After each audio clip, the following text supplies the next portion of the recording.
ধর্ষণ করে এই যে একটা বিশাল একটা ব্যাপার ঘটে গেছে আমাদের পশ্চিমবঙ্গে, সেখানে সত্যিই আমি মর্মাহত।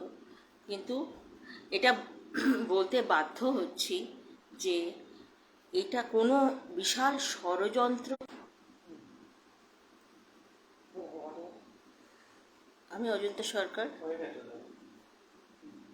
এখনই আমি যে ভয়াবহ ঘটনাটি আমাদের পশ্চিমবাংলার বুকে ঘটেছে, আরজিকর কাণ্ডের প্রতিবাদ সারা পশ্চিমবাংলা কেন সারা ভারত সারা বিশ্বে চলছে। এটা অত্যন্ত মর্মান্তিক এবং দুঃখজনক ঘটনা। একজন বার্ডিং ডাক্তার, তাকে নৃশংসভাবে ধর্ষণ করে খুন করা হয়েছে। এর প্রতিবাদ হওয়া উচিত, এর প্রতিবাদ সবাই করছে, তার সঙ্গে আমি একমত। কিন্তু আমি বলছি যে এর পেছনে যে একটা গভীর ষড়যন্ত্র আছে সেটা কিন্তু সহজেই অনুমেয়। প্রথমেই তাকে আত্মহত্যা বলে চালানোর চেষ্টা করেছিল, তারপরে যেটুকু সময় পেয়েছিল যারা অত্যন্ত সুচারু এবং দক্ষ ডাক্তাররাও এর পেছনে রয়েছে, তারা কিন্তু সেই প্রমাণগুলো লোপ করে দিয়েছে। বিভিন্নভাবে তারা সেই প্রমাণ রাখেনি। সেইখানে দাঁড়িয়ে যে পশ্চিমবঙ্গ সরকারের লালবাজারের পুলিশ, সেই তাদের কাছে যে এখন তদন্তভারটা নেই, চলে গেছে সিবিআই এর কাছে। কিন্তু আমরা তো সবাই জানি কোর্টে কোনো কিছু প্রমাণ করতে গেলে তার এভিডেন্স বা তাকে প্রুভ করতে হয় যে এটা এখানে, নাহলে তো দোষী সাব্যস্ত করা যায় না। তাহলে সেই প্রুফটাই যদি আগে লোপাট হয়ে যায়, সেখানে কিভাবে কেসটাকে এগিয়ে নিয়ে যাওয়া হবে, এটা কিন্তু অত্যন্ত চিন্তার বিষয়। সবাই সারা পশ্চিমবাংলায় যে মোমবাতি মিছিল করছে, উই ওয়ান্ট জাস্টিস বলছে, সেগুলো সবই ঠিক আছে। জাস্টিস তো আমরা চাইতেই পারি, কিন্তু কার কাছে আমরা জাস্টিস চাইছি? যে জাস্টিস চাইছি, যে আমাদের মাননীয় মুখ্যমন্ত্রী, আমাদের কোর্টের কাছে আমরা তো বিচার চাইছি, তা সেই তাকে ওই জায়গায় তাদের প্রশাসনে বসিয়েছে কে? আমরাই তো। আমরা সাধারণ জনগণই তো বসিয়েছি, একবার নয়, তিনবার তারা এসেছে ক্ষমতায়। সারদা নারদার বিরাট স্ক্যাম হয়েছে, প্রচুর টাকা তছরূপ হয়েছে, তারপরে এসেছে বহু স্ক্যাম, কিন্তু একটা স্ক্যামও তাদের নড়াতে পারেনি। তারা ঠিকই তাদের গদিতে সমানভাবে মহানভাবে তারা বিরাজিত হয়েছে। আজকে সাধারণ মানুষ পথে নেমেছে, আজকে সাধারণ মানুষ তার প্রতিকার চাইছে। নিশ্চয়ই এটা লজ্জাজনক ঘটনার প্রতিবাদ চাওয়া উচিত এবং তাদের জনসমক্ষে দিয়ে জনতার হাতে ছেড়ে দেওয়া উচিত। কিন্তু সেটা তো কোনোদিন হয় না। হলে বোধহয় আরও ভালো হতো, কারণ এখানে বিচার হয় না। বিচারের বাণী নীরবে নির্ভীতে কাঁদে, সেটা আমরা সবাই জানি। আর বিশেষ করে বিচার যারা করছে, সেই পুলিশ বা প্রশাসন যদি কারুর অন্য লোকের পক্ষে হয়, সেখানে বিচার পাওয়া অত্যন্ত কষ্টকর। তাহলে এইটা হচ্ছে, আমি তো আজকে নয়, প্রায় 2000 সাল থেকে আমরা এনজিও করি, আমরা খবরের কাগজে সাংবাদিক, বিভিন্ন জায়গায় যাই, পশ্চিমবঙ্গের বিভিন্ন প্রান্তে ঘুরে বেড়াই, আমাদের পাশাপাশিও কেউ নেই। কিন্তু সত্যি কথা বলতে গেলে কি, পশ্চিমবঙ্গ কিন্তু অনেকটাই নিরাপদ ছিল। পশ্চিমবঙ্গে কিন্তু সেইভাবে কিছু হয়নি। আমার নিজস্ব থেকে বলছি, আমি কারুর কথা বলছি না, আমি নিজস্ব অভিমত থেকে বলছি।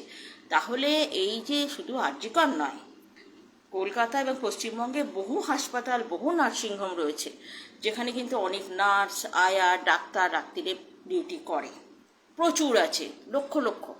তাহলে কি এটা কোনো দিন হয়েছে তাদের চাপা দেওয়া হয়েছে? শুধু একটা কথা কানে আসছে, দু একটা জিনিস, ঘটনা তো আসে না, সেগুলো তো শোনাও যায় না, তাদের চাপা দেওয়া আরও সহজ। কিন্তু এই যে ঘটনাটা হলো, এর পেছনে যে গভীর ষড়যন্ত্র আছে, সাধারণ মানুষ যার আইন সম্বন্ধে জ্ঞান নেই, যার বেশ কিছু জানা নেই, সেও তো বুঝতে পারছে এটা একটা গভীর ষড়যন্ত্রের শিকার হয়েছেন সেই ডাক্তার। সেই ডাক্তার যে একজন বড় ডাক্তার হয়ে আসতে পারত, তার এই নৃশংস হত্যা, তার এই নৃশংসতা করে তাকে খুন করা হয়েছে। এটা নিশ্চয়ই এর পেছনে বিশাল গভীর ষড়যন্ত্র আছে, এবং তার পেছনে রয়েছে প্রশাসন। এটা তো খুব সহজ কথা। এর পেছনে রয়েছে পুলিশ প্রশাসন। পুলিশের ওপর তো কোনো আস্থা নেই। আমি আজ পর্যন্ত কোনো এফআইআরের কিনারা পাইনি। পুলিশ এখন শুধু নমস্কার বলে, ফোন করলে ওইটুকু বলে, একটু ভদ্র ব্যবহার করে, আগে সেটাও করতো না। সুতরাং পুলিশের কাছে কোনো কিছু এক্সপেক্টেড নয়। পুলিশ তার উর্দিটাকে বিক্রি অনেক দিন আগেই করে দিয়েছে।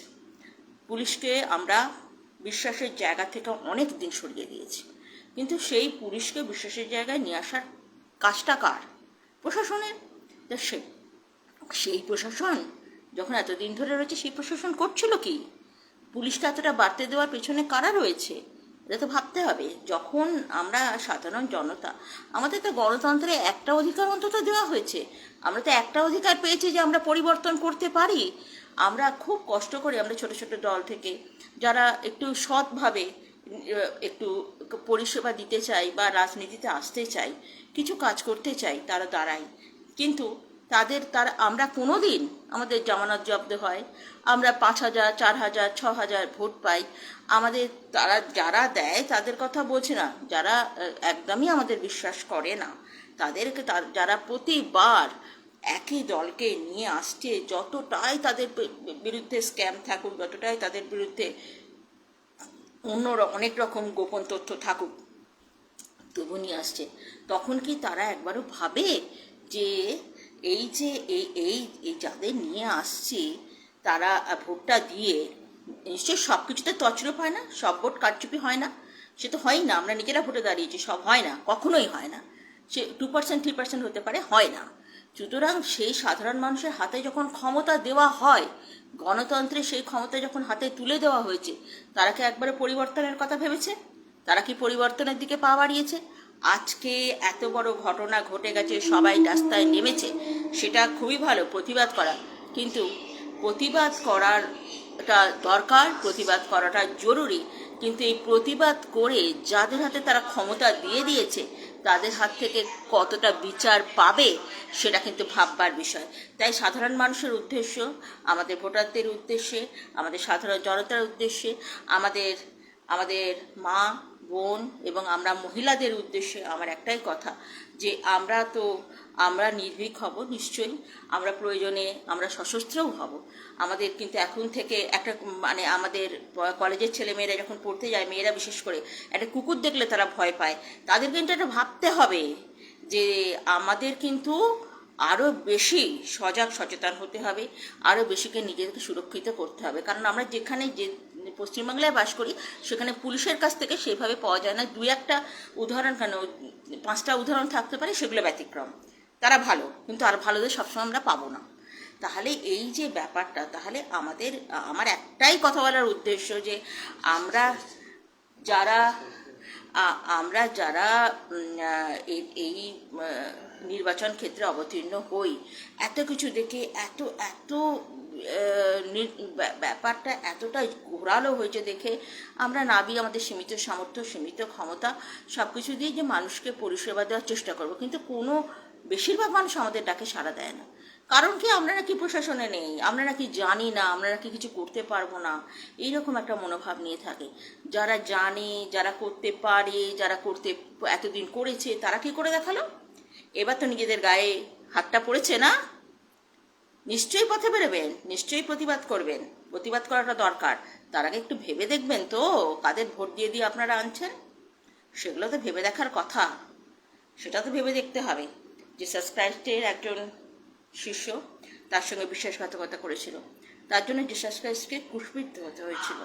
সুতরাং আমাদের ভাবা উচিত, বিশ্বাসঘাতক, ইতিহাস বলেছে বিশ্বাসঘাতকের শেষ নেই, ইতিহাস আমাদের শিক্ষা দিয়ে গেছে। সুতরাং রাজনীতিতে এবং বিশেষ করে এই নোংরা রাজনীতিতে, এই জঘন্য পলিটিক্সে কিন্তু এখানে যদি মনে করেন যে আপনারা গা বাঁচিয়ে চলবেন, পারবেন না। আপনাদের বাড়িতে, আপনাদের গায়েতেও আঁচ লাগবে, সেটা ভেবে একটু পরবর্তীতে ভাবতে হবে। নিজে শুধু মেয়েদের নয়, ছেলেদেরও কিন্তু এখন বিপদ। কারণ কি? এই যে কোনো একটা জায়গায় যদি আপনার ছেলে ইনভলভ হয়ে যায়, তার পুলিশ থেকে আরম্ভ করে তার কোর্ট থেকে তার যে হয়রানি হবে, সেটা চিন্তা করতে হবে। সুতরাং মেয়েদের মায়েদেরই শুধু সচেতন হলে হবে না, ছেলেদের মায়েদেরও সচেতন হতে হবে। এই সমাজ ব্যবস্থাকে পরিবর্তন করতে হবে। পরিবর্তন, আপনারা যেমন এক একটা ঘর থেকে বেরিয়ে আসছেন, আজকে রাত জাগছেন, জুনিয়র ডাক্তাররা, সিনিয়র ডাক্তাররা রাস্তায় নেমেছেন, বিভিন্ন স্তরের বিভিন্নভাবে মানুষ নামছে। সাধারণ মানুষের পরিষেবা সত্যিই খুব ব্যাহত হচ্ছে। যারা দূর দূরান্ত গ্রাম থেকে আসছে, তারা যে পরিষেবা পাচ্ছে না হাসপাতালে, তারা ফিরে যাচ্ছে। যারা দিনমজুরি রোজগার করে, তারা কিন্তু এই যে প্রোটেস্ট, সেখানে আটকে পড়ছে। ঠিক কথা, কিন্তু কোনো পরিবর্তন আনতে গেলে, বিপ্লব আনতে গেলে, কোনো বিদ্রোহ করতে গেলে একটু এগুলো মেনে নিতে হয়, সেগুলো আমরা স্বীকার করছি। কিন্তু সেই যার জাস্টিস, যার বিচার আপনারা চাইছেন, তারা পাবেন তো? আপনারা কাকে এনেছেন সেটা একটু ভেবে তো দেখেননি আগে? এখন একটু কি ভেবে দেখার সময় হয়েছে? নাকি একটু চিন্তা ভাবনা করবেন? আপনার যে মেয়েটি মারা গেল, সে একজনের বাবা মা কোল খালি করে চলে গেল, তাকে মানে একটা নৃশংসভাবে খুন হতে হয়েছে। তাহলে পুলিশ প্রশাসন কিন্তু যদি চায়, তাহলে তার বিরুদ্ধে গেলে কি হয় দেখিয়ে দিয়েছে। এটাই হচ্ছে কথা। তাই বলছি যে আপনাদের আরও একবার নমস্কার জানিয়ে আমার ক্ষুদ্র বক্তব্য শেষ করলাম। ধন্যবাদ। বন্দে মাতরম। জয় হিন্দ।